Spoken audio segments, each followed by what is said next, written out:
Hello, friends. Well, the new year is here. 2025 is upon us. And we're at the farm, and if you hear any strange noises, there's a little some construction going on here. And so if you hear any noises, that's what that's about. But as I said, the new year is upon us, and I have a message that I hope will resonate with you and that will inform and inspire you. Well, several years ago, and I was driving to a book signing, and I was in a hurry. I was running a little late, so I was in a hurry. And needless to say, I looked in my rearview mirror, and there were these red lights flashing in my rearview mirror. So I pulled over, and the officer came to my car, and I said, what seems to be the problem, officer? And he said, well, ma'am, you're going 20 miles per hour over the speed limit. May I see your driver's license, please? And I said, of course. Well, because I was headed to a book signing, everything was in my trunk.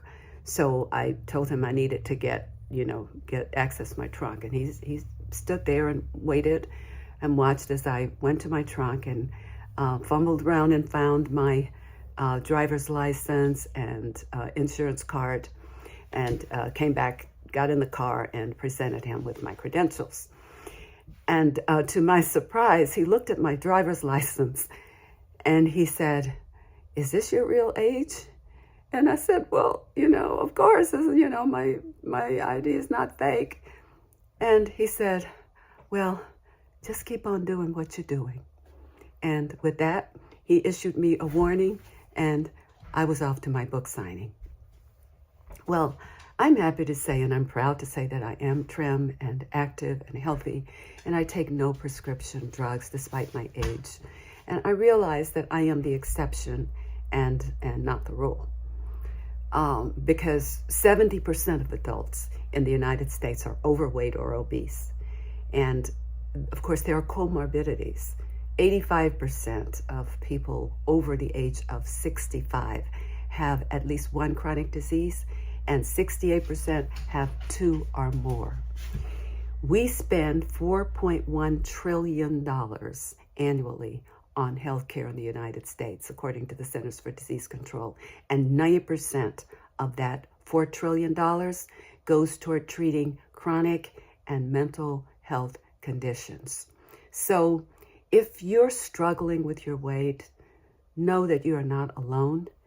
And if you struggle with your weight, you've probably tried dieting, because there's a $72 billion diet industry selling quick fixes that don't work.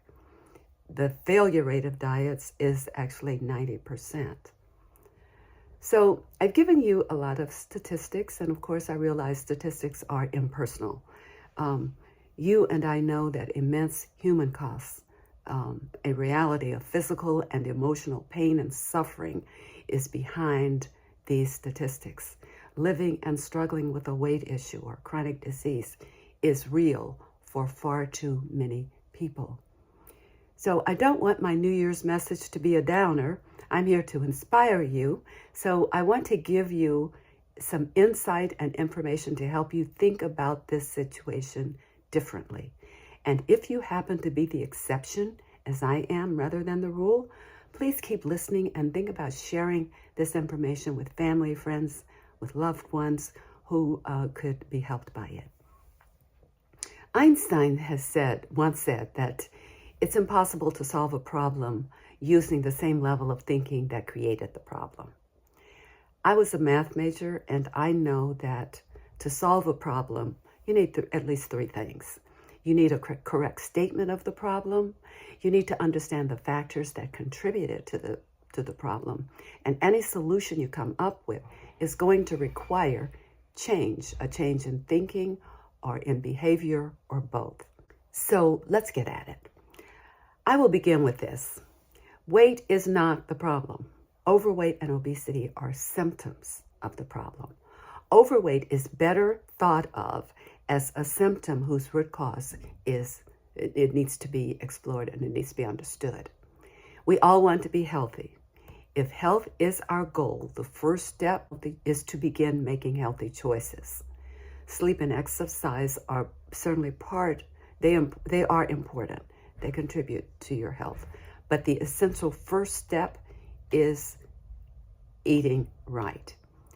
If you're not eating healthy, organic, whole foods, I say organic, whole foods, then you are not likely to sustain optimal health. Again, overweight and obesity are symptoms. They are symptoms of day in, day out, years making poor dietary choices. So rather than thinking of your weight as the problem, I strongly suggest shifting your focus so that you understand your food choices as the problem. Let me offer this as a correct statement of the problem. The weight you see when you look in the mirror is a symptom or a byproduct of the food you choose to put on your plate. Now, if you decide in 2025 that this is your year, this is the year for a healthier you, and I hope you will. If you decide that in 2025 you're going to make better and better food choices, then you need to move on to the second step.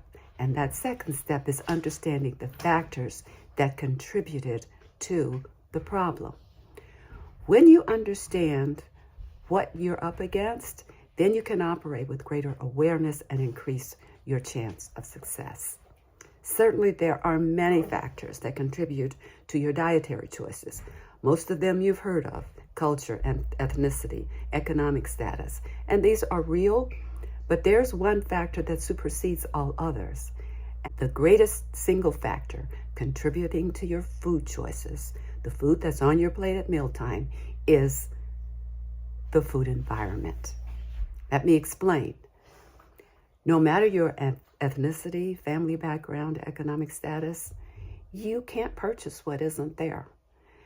The food environment is comprised of all of the foods available for consumers like you and me. The food environment is brought to us by the food industry. In the 70s and 80s, our food environment underwent a major transformation. New processing techniques allowed for the creation of products that masquerade as natural foods, but they are void of wholesome ingredients. These products are called ultra-processed foods, UPFs. Our species, Homo sapiens, emerged about 300,000 years ago, but the diet consumed by most humans today would not have been possible just 3 generations ago. In other words, your great-grandparents couldn't have eaten the foods that you eat today. They couldn't have consumed the diet that we consume today. The food industry is a massive force, generating 1.7 trillion in annual revenue. UPFs make up 73% of the food available in American grocery stores. More than half of the average American's daily caloric intake comes from ultra-processed foods. We have become unwitting victims of a food environment that we are not responsible for. We didn't create it. Our environment is created and controlled by a mammoth industry whose end game is profit, not health. It's a mistake to go into a grocery store and select and consume products indiscriminately. Just because it's there doesn't mean it's healthy to eat. America's obesity epidemic is not caused by a lack of Ozempic or other GLP-1 agonists. The real culprit is the widespread destruction of a once healthy, life-sustaining food environment by food companies who have flooded the market with calorie-dense, low-nutrient, chemically processed foods. UPFs are cheap. They're heavily marketed. They're on TV. You can't turn on the TV without seeing it. You can't drive down the street. They're on billboards, namesake charities, celebrity endorsements. They're everywhere. Now, let's go a little deeper so that we can understand exactly what they are and why they're so dangerous. Most foods have been processed to some degree. If you think about it, carrots, they have to be topped They might be sliced, they might even be peeled, washed certainly, and that, strictly speaking or technically speaking, is processing. But ultra-processed food contains some combination of refined sugars, unhealthy flours and oils, hydrolyzed protein, so even the protein has been corrupted, artificial additives and other substances. These foods often carry misleading labels that suggest that they have health benefits despite their lack of substance. So what's the difference between UPFs and whole foods? When we look at whole food, we see that whole foods contain 3 macronutrients: carbs, protein, good fats. And these are all wrapped in a matrix of fiber.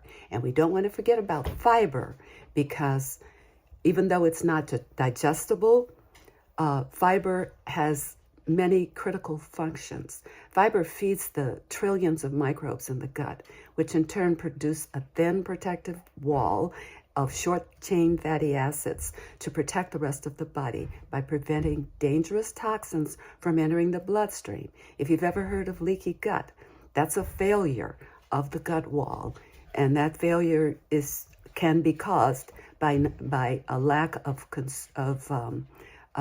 nutritional fiber consumption. So not only do whole foods provide nutrition, they also trigger certain hormones which control metabolism. Hormones like insulin that cause the body to store calories as fat. Other hormones that signal satiety and reduce hunger. UPFs differ from whole foods in 3 key ways. First of all, they lack nutrients and fiber. UPF is stripped of essential nutrients and fiber. Without fiber, glucose is absorbed quickly into the bloodstream and causes spikes in blood sugar.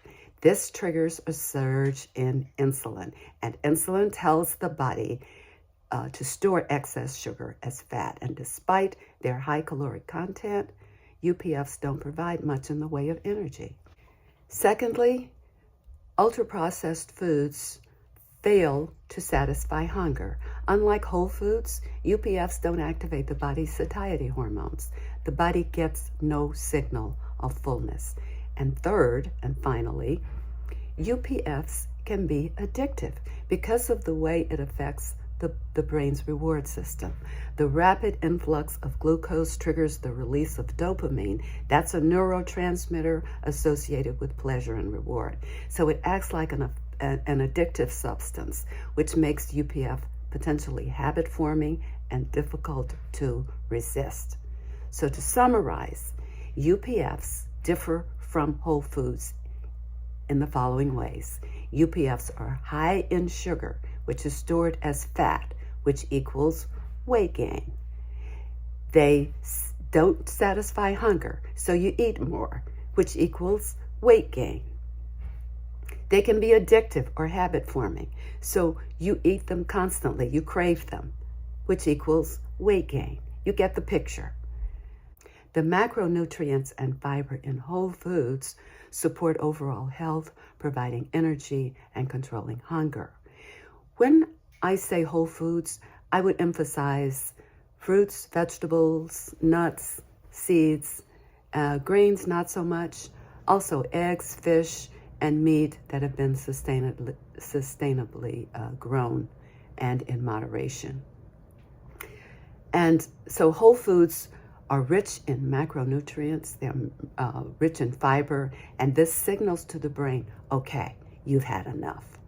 The body knows how to metabolize whole foods to sustain health and vitality because humans have been eating whole foods for thousands of years. Now, please hear this.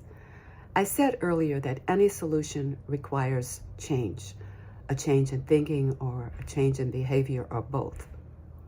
You and I have been victimized by the food industry. We had nothing to do with the creation of the food environment. However, once we have information, once we know what we're dealing with, we are responsible for the choices we make.